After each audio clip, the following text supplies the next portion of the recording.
এইটোৱে মেছেজ দিব বিচাৰো যে আসাম গভৰ্ণমেণ্টে যিটো বিল পাছ কৰিছে এইটো আমি কেতিয়াও মানি ল'ব নোৱাৰো আৰু যদি মানি লোৱা তেতিয়া হলে আমি এইটো কলেজ কেডৰ আমি এতিয়া আন্দোলন কৰিছো আহি থকা সময়ত আমি ৰাষ্ট্ৰপতি তাতে যাই পেলাইও আমি প্ৰটেষ্ট কৰিম বুলি আমাৰ আৰু প্ৰটেষ্ট কৰিম আমি তাৰ পিছত আৰু যদি এইটো মানি লোৱা তেওঁলোকে এসটি ডিমান্ড কৰাটো যদি একসেপ্ট কৰে তেতিয়া হলে এইটো আমি কেতিয়াও মানি ল'ব নোৱাৰো আৰু যিমান পুৰানা ট্ৰাইবেল আছে ইহঁতৰ কাৰণে আমাৰ লোকৰ কাৰণে ফিউচাৰ ইয়াং জেনেৰেশ্যন আৰু ফিউচাৰ জেনেৰেশ্যনৰ কাৰণে বহুত প্ৰব্লেম হ'ব আৰু যেনেকুৱা ইউনিভাৰ্চিটিত এডমিশ্যন ল'বৰ কাৰণে একফালৰ পৰা ইউনিভাৰ্চিটিত এডমিশ্যন ল'বৰ কাৰণে আৰু চাকৰি বাকৰি এইটোৰ কাৰণে বহুত প্ৰব্লেম হ'ব এইটোৰ কাৰণে আমাৰ ৰাইটছ আছে আমাৰ ৰাইটছ আছে তাৰ কাৰণে আমি এইটো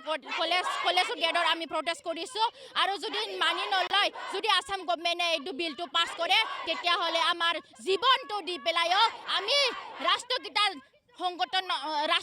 আমি যাব কাৰণে বাধ্য হ'ম যদি আসাম গভৰ্ণমেণ্টে এইটো বিলটো পাছ কৰে তেতিয়াহ'লে আমাৰ জীৱনটো দি পেলাইও আমি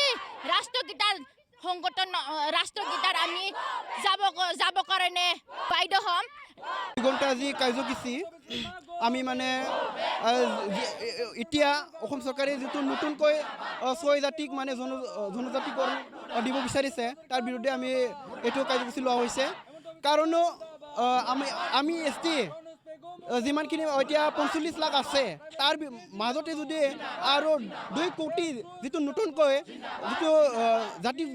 জনজাতিকৰণ দিয়ে তেতিয়া আমি মানে ইমানখিনি 45 লাখ জনজাতিৰে কেনেকৈ আমি এইখন মানে অসমত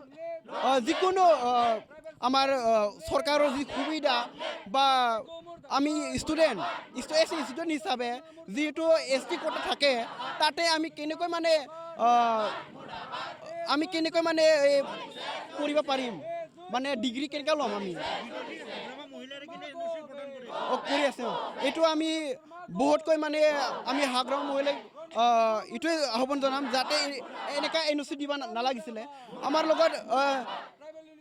হয় 6 জনজাতিয়ে মানে জনজাতি মানে বিচাৰি আছে হেঁতৰ মানে এইটো বেলেগ কথা হ'ব মানে হেঁতৰো